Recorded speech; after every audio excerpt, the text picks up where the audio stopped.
বুধবার ২রা এপ্রিল ভারতীয় সময় প্রায় মধ্যরাতে হোয়াইট হাউসের রোজ গার্ডেন থেকে রেসিপ্রোকাল ট্যারিফ ঘোষণা করা হয়। ভারত, চীন সহ নানা দেশের উপরে এই ট্যারিফ ঘোষণা করেন ডোনাল্ড ট্রাম্প। এদিকে ট্রাম্পের এই ঘোষণার পরই আমেরিকা, ভারত সহ নানা দেশের শেয়ার বাজারে ধস নেমেছে। যদিও এ প্রসঙ্গে প্রেসিডেন্ট ট্রাম্প বলেন, আমি চাই না কোনো কিছু নিচে চলে যাক, কিন্তু কোনো সময় কোনো জিনিসকে ঠিক করতে ওষুধ খেতে হয়। অর্থাৎ এখনও নিজের কৃতকর্ম অর্থাৎ রেসিপ্রোকাল ট্যারিফ ঘোষণার জন্য অনুতপ্ত নন তিনি। ডোনাল্ড ট্রাম্প এ বিষয়ে কি বলেছেন আপনাদের শোনাই।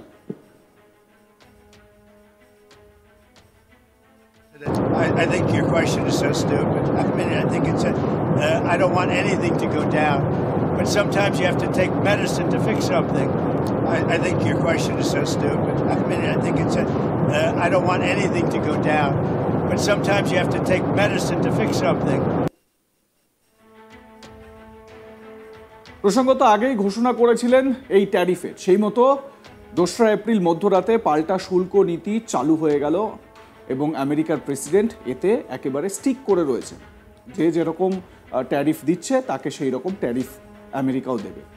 বিদেশ থেকে আসা সমস্ত গাড়ির উপর ২৫% শুল্ক বসাচ্ছে আমেরিকা। সেই সঙ্গে তিনি জানান ভারতের উপর ২৬% পাল্টা শুল্ক চাপানো হবে এবং সেই মতো আমরা দেখলাম ট্যারিফ ঘোষণার পর ২৬% ট্যারিফ ভারতের উপর। অর্থাৎ আমেরিকার পণ্যের উপর ভারত ৫২% শুল্ক চাপায়, তাই তিনি পাল্টা ২৬% শুল্ক চাপাতে চলেছেন। একই সঙ্গে তিনি বলেন, প্রধানমন্ত্রী মোদী আমার খুব ভালো বন্ধু, সম্প্রতি দিনে আমেরিকা থেকে ঘুরেও গিয়েছেন, কিন্তু আমাদের সঙ্গে যেমন ব্যবহার করা হচ্ছে তা ঠিক নয়। চীনের ক্ষেত্রে এই পাল্টা শুল্কের হার ৩৪%। এই পাল্টা শুল্ক থেকে বাঁচার নিদানও দিয়েছেন আমেরিকান প্রেসিডেন্ট। তার কথায়, আমেরিকায় এসে পণ্য তৈরি করুন, তবে আমেরিকায় ব্যবসা করতে হলে 10% শুল্ক দিতেই হবে বলে জানিয়েছেন Donald Trump.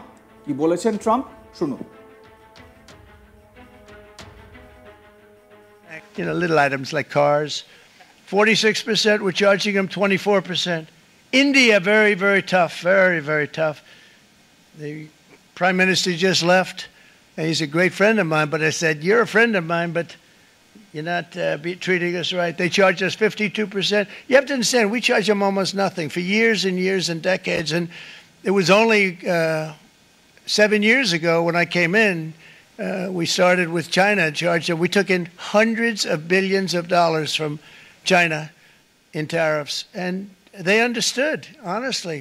President Xi understood. He said, look, I understand, and the other countries, and they all understand.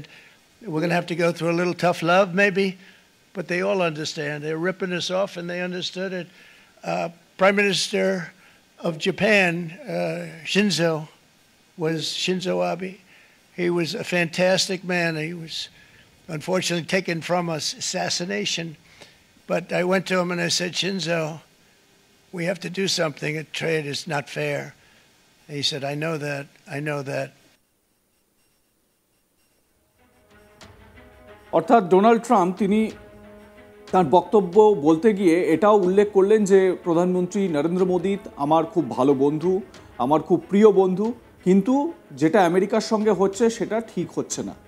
অন্যদিকে বাংলাদেশি পণ্যের উপর 37% শুল্ক চাপিয়েছে আমেরিকা।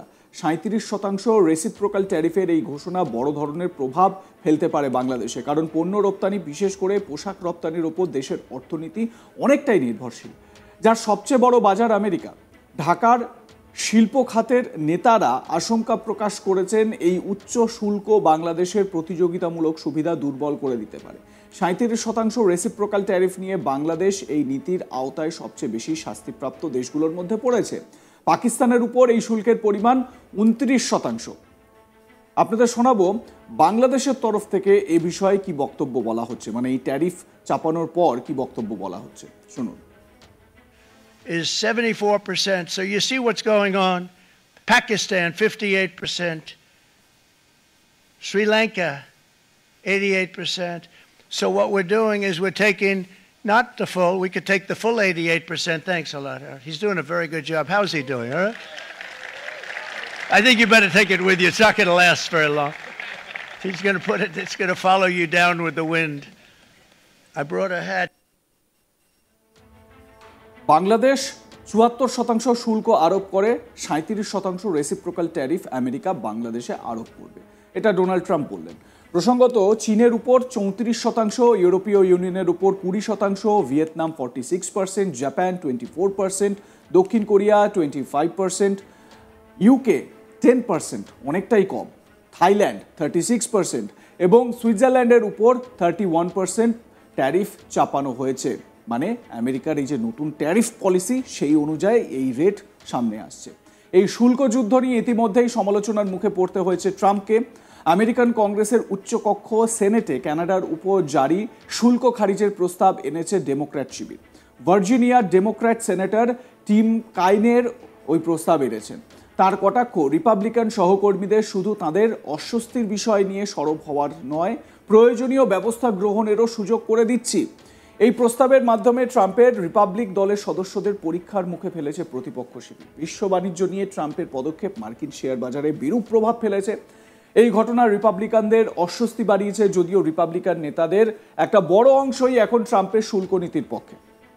তাছাড়া রিপাবলিকানরা দীর্ঘদিন ধরে মুক্ত বাণিজ্যের পক্ষে সওয়াল করে এসেছেন, কিন্তু ট্রাম্পের এই নীতি ঠিক তার উল্টো। এই পরিস্থিতিতে কানাডার পণ্যের উপর শুল্কের প্রভাব দেশের অর্থনীতিতে পড়বে বলে সতর্ক করে দিয়েছে ডেমোক্র্যাটরা। তাদের দাবি, এতে বাড়ি তৈরি, যুদ্ধজাহাজ নির্মাণ ব্যয় সাপেক্ষ হয়ে উঠবে, নিত্য প্রয়োজনীয় সামগ্রীর দামও বাড়বে। এবারে ট্রাম্পের একের পর এক খামখেয়ালি সিদ্ধান্তে মাথায় হাত আমেরিকার মানুষেরও। বিভিন্ন দেশে ট্যারিফ বা আমদানি শুল্ক চাপাতেই আমেরিকার অর্থনীতির উপরও জমেছে কালো মেঘ। প্রেসিডেন্টের চেয়ারে বসে এত বড় মূল্য চোকাতে হবে, মানে প্রেসিডেন্ট ট্রাম্পকে চেয়ারে বসিয়ে যে এত বড় মূল্য চোকাতে হবে আমেরিকানদের, তা হয়তো তারা কল্পনাও করতে পারেনি।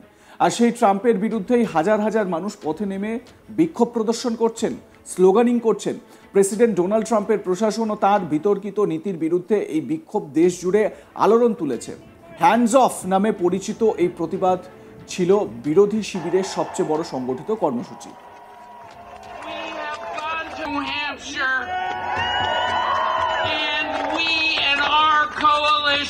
Have won more than the judges have been Democratic appointees and Republican appointees. An omelet, and I am here to support all those people who are fighting for their jobs, for their health insurance, for Medicare, Medicaid, Social Security, housing, interest rate, food, $8 a dozen eggs, sending their kids to school, buying clothes, celebrating holidays. Like, comment, share করুন, দেখতে থাকুন আজ তাক Bangla. Subscribe করুন আমাদের YouTube চ্যানেলটি, bell icon press করুন notification পেতে।